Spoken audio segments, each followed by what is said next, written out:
सुहानी खन्ना वहां से चुपचाप निकलने ही वाली थी, यह दिखावा करते हुए कि उसने किसी को नहीं देखा।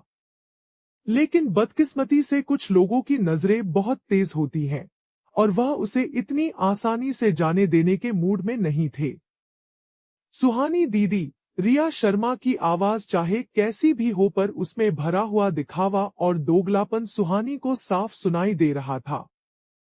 सुहानी ने अनसुना करने की कोशिश की और उनके बगल से गुजरने लगी, पर किसे पता था कि रिया उसे जाने ही नहीं देना चाहती थी।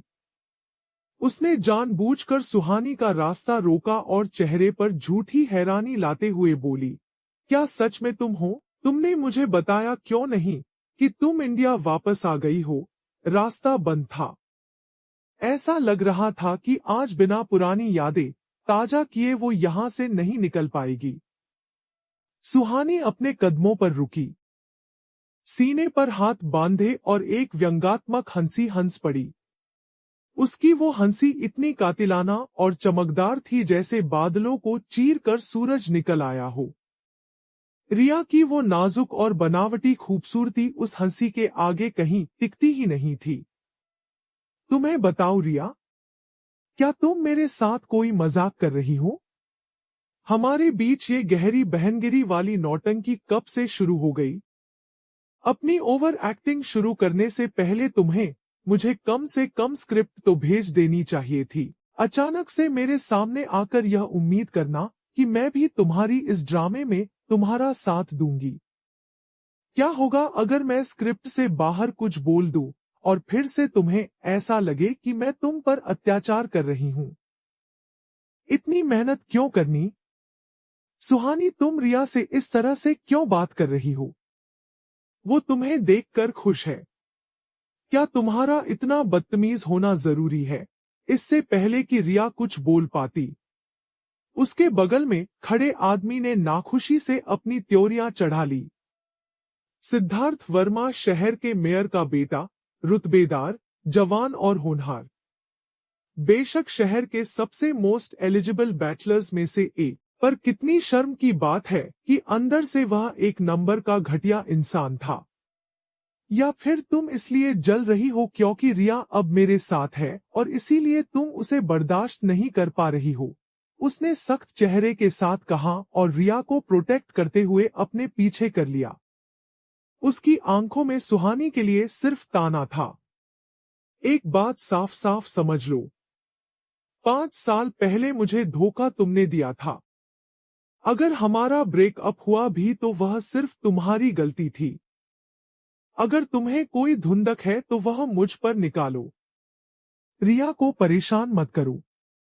सिद्धार्थ, रिया ने बहुत ही टचिंग एक्सप्रेशन के साथ अपने निचले होंठ को दांतों तले दबा लिया। उसने सिद्धार्थ का हाथ कसकर पकड़ा, एक गहरी सांस ली और अपनी नम आंखों से सुहानी की तरफ देखते हुए बोली, दीदी, मुझे माफ कर दो।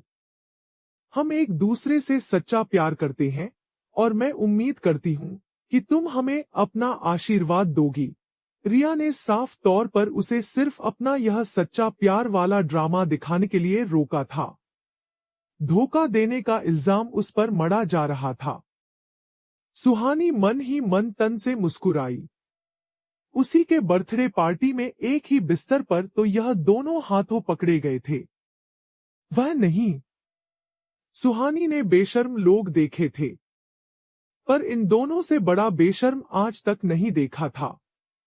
उसने गहरी सांस छोड़ी, उन दोनों की तरफ देखा और उसके होठों पर एक चुभती हुई मुस्कान तैर गई। आशीर्वाद? हाँ बिल्कुल, मैं तुम्हें आशीर्वाद देती हूं। तुम दोनों की क्या परफेक्ट जोड़ी है। रब ने बना दी जोड़ी। तुम दोनों हमेशा एक साथ चिपके रहो। सिद्धार्थ वर्मा का हैंडसम चेहरा गुस्से से तमतमा गया और वो कुर्राया। सुहानी?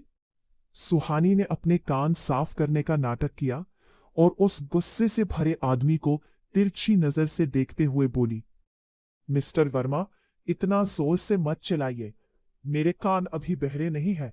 शुक्रिया। इतना कहकर वो वहां से जाने के लिए मुड़ी। उसने अभी 2 कदम ही बढ़ाए थे कि वो फिर रुकी, वापस मुड़ी और गुस्से से लाल पीली हो रही रिया शर्मा के चेहरे को देखते हुए अपना मोबाइल हिलाया। ओ हाँ, अगर तुम्हें सच में मेरा आशीर्वाद चाहिए तो मेरे फोन में आज भी 5 साल पहले मेरी बर्थडे पार्टी वाली तुम्हारी उस शानदार परफॉर्मेंस का वीडियो सेव है। कैसा रहेगा अगर मैं उसे इंटरनेट पर डाल दूं ताकि पूरी दुनिया तुम्हें आशीर्वाद दे सके। आखिर तुम national award winner best actress हो। बिस्तर पर भी तुम्हारी एक्टिंग लाजवाब थी, यहां तक कि अपनी ही सौतेली बहन के बॉयफ्रेंड को फंसाने में भी माहिर हो। इस वीडियो का मजा मैं अकेले कैसे ले सकती हूँ? रिया शर्मा का चेहरा डर के मारे एकदम सफेद पड़ गया। सुहानी ने तंज कसते हुए कहा, लगता है तुम्हें मेरा आशीर्वाद नहीं चाहिए, चलती हूं। 5 साल पहले अपनी 18th बर्थडे पार्टी में उसने अपने बॉयफ्रेंड को बहुत खुशी खुशी बुलाया था। वो उसे एक सरप्राइज देना चाहती थी, लेकिन तभी गलती से उसने अपने बॉयफ्रेंड को अपनी सौतेली बहन रिया शर्मा के साथ बिस्तर पर रंगे हाथों पकड़ लिया था। और उसने खुद सिद्धार्थ वर्मा को यह कहते हुए सुना था कि उसका सच्चा प्यार रिया ही है और सुहानी के साथ रहना सिर्फ इसलिए था ताकि वो सीधे सीधे ब्रेकअप लोगों के विलेन ना बने। उस पल वो गुस्से से कांप रही थी और उसने उन दोनों बेशर्मों की पूरी बातचीत अपने फोन में रिकॉर्ड कर ली थी। वो उनका पर्दाफाश करना चाहती थी, लेकिन इससे पहले कि वो रिया शर्मा का असली चेहरा सबके सामने ला पाती, रिया ने एक और घटिया चाल चलकर उसे खसा दिया था और उसे बदनामी का शिकार बना दिया था। रिया शर्मा को बिल्कुल अंदाजा नहीं था कि सुहानी अचानक इस बात को बीच में ले आएगी। वो बुरी तरह घबरा गई और डेस्परेट होकर सिद्धार्थ वर्मा का हाथ पकड़ते हुए बोली, सिद्धार्थ, अब हम क्या करें? आसपास के लोगों की घूरती और गैसिप करती नजरों को महसूस करके सिद्धार्थ वर्मा का चेहरा भी सख्त हो गया। थपथपाते हुए तसल्ली दी, तुम टेंशन मत लो, मैं जाता हूं और उससे वो वीडियो डिलीट करवाता हूं, तुम यही मेरा इंतजार करो। रिया अभी भी तसल्ली नहीं थी। उसने अपनी ब्रिकुटियां सिकोड़ते हुए कहा, मैं भी तुम्हारे साथ चलती हूं। लेकिन सिद्धार्थ वर्मा, जिसके दिमाग और आंखों पर सुहानी की उस बेबाक और बागी खूबसूरती का नशा छाया था, उसने रिया का हाथ झटक दिया। रिया, जिद मत करो, तुम यही मेरा इंतजार करो, मैं अभी आता हूं। रिया वहां खड़ी उसे पागलों की तरह सुहानी के पीछे भागते हुए देख रही थी।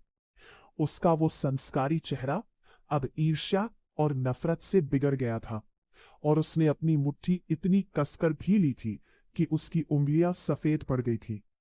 सत्यानाश, सुहानी वापस आ गई थी। तो क्या हुआ?